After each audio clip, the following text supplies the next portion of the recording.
The other thing I think is, and again, I'm so fortunate to be speaking here with Lester, who's done work in all these areas.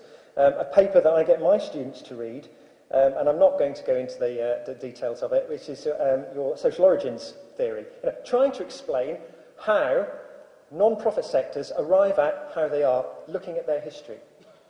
And without going into the 4 areas, the 2x2 grids that Lester and Howlett produced, actually you can look at the way in which volunteering has become part of a country by thinking through a few of the historical elements that bring it forward. And I think that's really important. And in the UK, I see a change. So, for example, if you look at the theory, which I don't want to do at the moment, but if you look at the theory, the UK comes in because we have a particular history about the way in which we have placed charity and the way in people get involved in charity. Yesterday, and I kind of shuddered slightly when one of the speakers at the opening plenary said, all these new initiatives, we've got things like the Big Society. Actually, I'm not that big a fan of the Big Society in the UK, but that's changing things. And that's changing things because it's putting volunteering much more into service delivery through organisations. Funded by government sometimes, but by others, changing the way where we're at. And I think that has an impact on measurement, and I think that's something that we really need to look at. Okay, I'm going to wrap up because I think Lester will be able to come and tell you how to do these things properly.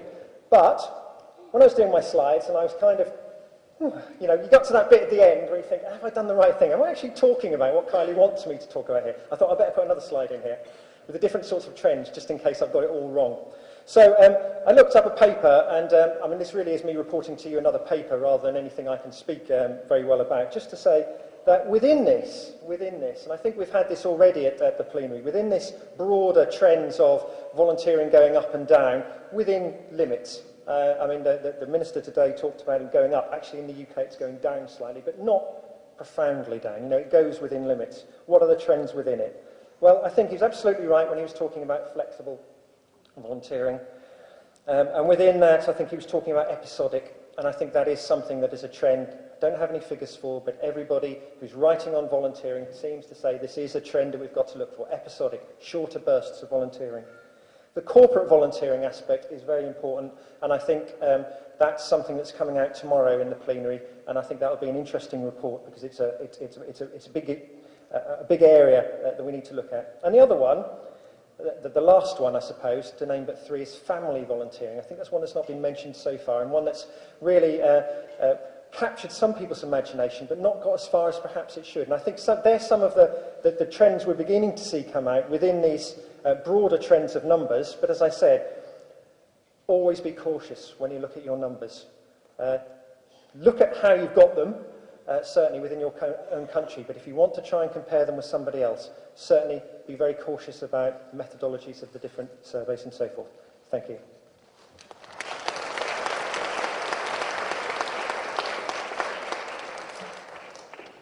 Thank you, Stephen, for a very good presentation despite the limitations.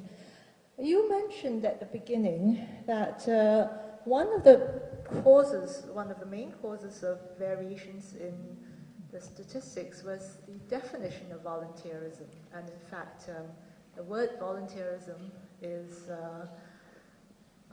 one that a lot of people are a bit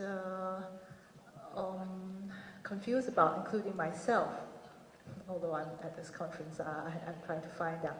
Now, would you say that there are a lot of cultural variations on what it means to be a volunteer?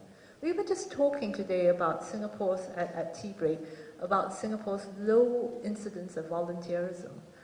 And a lot of people were saying that they actually do volunteer as unpaid chauffeurs, babysitters and all that, but within the family, which includes the extended family, of course. I would think that Asian families perhaps do a lot more within the family, which would, in a way, equate to volunteerism if they were doing it for non-family members. But that would take up time, which they would not then have for volunteering outside of the family, as it were. It's how you see your volunteer community, that's one. Now, I have to bring up another area, which is on the environment. A lot of people think that volunteering for the environment is not strictly mainstream. But now it's getting more mainstream. If you do animal welfare or to protect forests, I think in many ways that is as important a form of volunteerism as social volunteerism directly. Perhaps you could address some of these issues. Okay, thank you. I'll start my answer the easy way and say I agree with everything you've said. I think it's absolutely right, and I'm sure that when people are thinking, when I was talking, maybe if they've read surveys in their own countries, they'll realise that some of the things I'm saying are reflected in the assumptions that go into some of those surveys. And I don't think there's any problem with any of that, in that as long as you know what you're measuring. My problem I'm talking about today is when you start to compare them, and I think that will be Lester's point of, if we want to compare things, we have to have consistent and comparable tools and measures.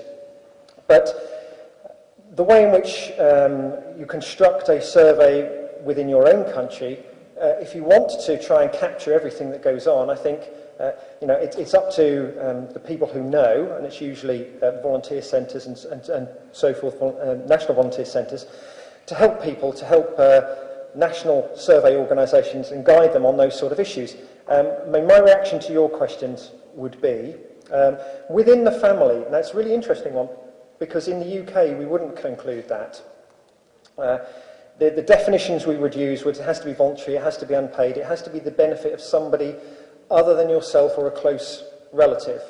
And that can include the environment, so the environment would be included. Now, I think that's quite interesting that we exclude it. We had a big debate around the 1997 survey when carers asked, and it was carers themselves said, we don't want to be included within the survey because we don't have a choice. And volunteering is about a choice. So they excluded themselves from that. But clearly there's a lot of work that goes on. And if they change their mind in the time and they want to be included, I think that's okay. We just need to be clear about who's in and who's not for the purposes we want to talk about.